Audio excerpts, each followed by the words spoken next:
Residents in a New Bedford neighborhood are in shock tonight after finding out about a murder-suicide involving a father and his young son. Good evening, and thanks for joining us. I'm John DeLuca. And I'm Tiffany Murphy. It's the second time in just weeks detectives have been at this same home. ABC6 News reporter Caitlin Galehouse was in that neighborhood today. She spoke with the residents there. She joins us tonight in the studio. Caitlin. The missing person case that began back in 2019 for missing 28-year-old Lisa Hazard has been reopened. George Scott III, the police's main person of interest in this case, was found dead with his 8-year-old son, Dante Hazard, inside his New Bedford home in what the Bristol County DA says is a murder-suicide.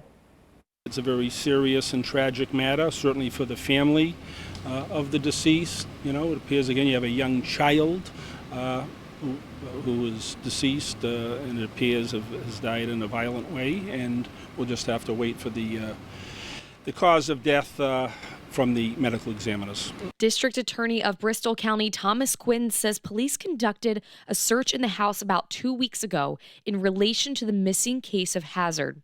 Police were then called to the house Friday morning for a well-being check. Inside the home, they found 2 people dead from a murder-suicide. It appears to be 2 people are found deceased in that home. One is an 8-year-old child, the other is an older man who we believe is George C. Scott III. The DA's office tells us the well-being check was requested by a relative who had not been able to get in touch with Mr. Scott.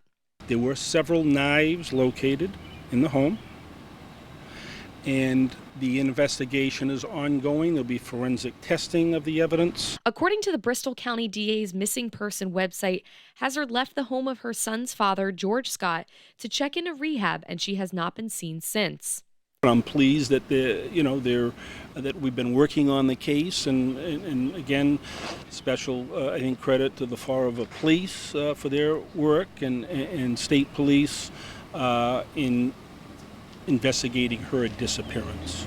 Kevin Forward, a neighbor of Scott, shared his thoughts on the situation. Unease, I guess, ever since the police came and executed the search warrant and took everything out of the house, kind of wonder what's the next shoe to drop, Absolute tragedy, unnecessary. You would never think it'd happen in your backyard,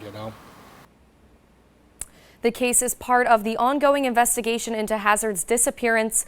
Stick with ABC6 News on air and online for any developments. In the newsroom, I'm Caitlin Galehouse, ABC6 News.